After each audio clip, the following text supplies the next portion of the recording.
Spider-Man is back, but this time he is not Peter Parker. He is a broken private investigator in 1930s New York, and the city he once protected doesn't even believe in heroes anymore. The new Spider-Noir series just dropped its teaser, and it's packed with details that completely change what we expected from a Spider-Man story. Because this version of Spider-Man is not a teenage hero. He is older, he is tired, and something in his past forced him to walk away from the mask. But now, something is pulling him back. So let's break down everything the teaser revealed and the dark theories hiding behind it. The first big twist is the identity. This Spider-Man is not Peter Parker. His name is Ben Reilly. Now, if you know the comics, that name should sound very familiar because Ben Reilly is usually Peter Parker's clone. But the show seems to be doing something different. Instead of a clone story, Ben Reilly is being portrayed as a burnt-out private investigator who used to be the city's masked hero. And the teaser makes it very clear that this man has already been through a lot. You can see it in the way he moves, you can hear it in the way he talks. This isn't a hero discovering his powers. This is a hero who already tried and failed.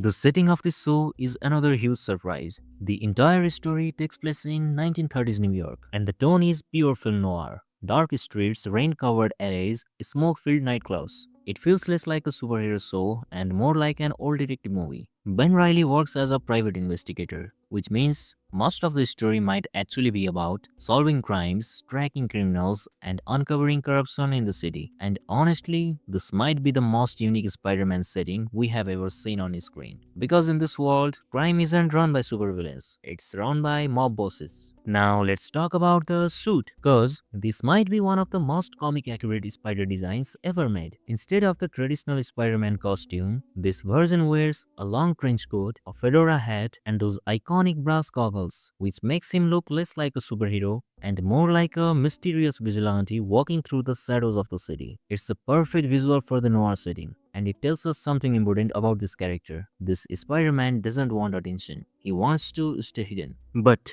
every Spider-Man story needs villains, and this show is introducing some very interesting ones. The main villain appears to be Silvermane. In the comics, Silvermane is a powerful mob boss who controls organized crime, which means this series might not just be about stopping villains, it might be about taking down an entire criminal empire. Then we have Flint Marko, also known as Sandman, but instead of being a supervillain right away, he seems to be portrayed as a hired heavy working for the mob. And finally, we see Electro, who appears to be reimagined for the 1930s world. So instead of modern technology, his powers might be connected to early electrical experiments of that era. But there is one more character that could be very important, Cat Hardy, a nightclub singer who seems to be this universe's version of Black Cat, which means Ben Reilly might not just be fighting villains, he might also be dealing with someone who lives right on the line between ally and enemy. Now, here is the question that changes everything. Why is Spider-Man named Ben Reilly in this story?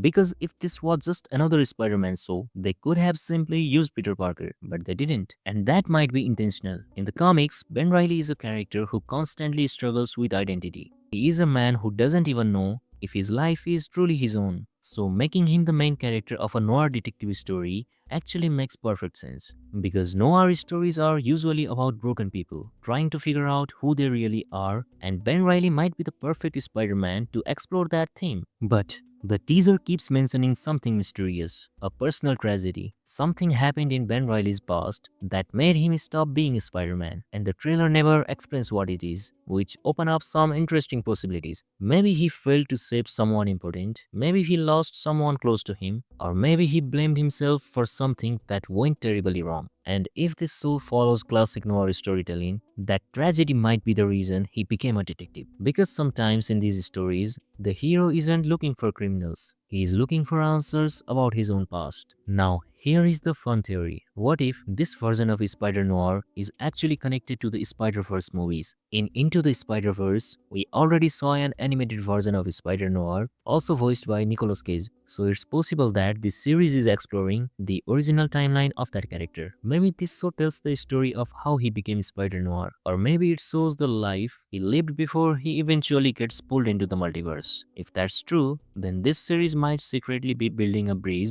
between live action and the Spider-Verse. So far, Spider-Noir looks like one of the most unique Spider-Man projects ever made. It's darker, it's slower, and it focuses more on character than spectacle. Instead of watching a hero learn how to become Spider-Man, we are watching a man who stopped being Spider-Man. And the real story might be about what finally forces him to put the mask on again. Because sometimes the most interesting heroes aren't the ones who rise, they are the ones who try to walk away, but realize they never really can.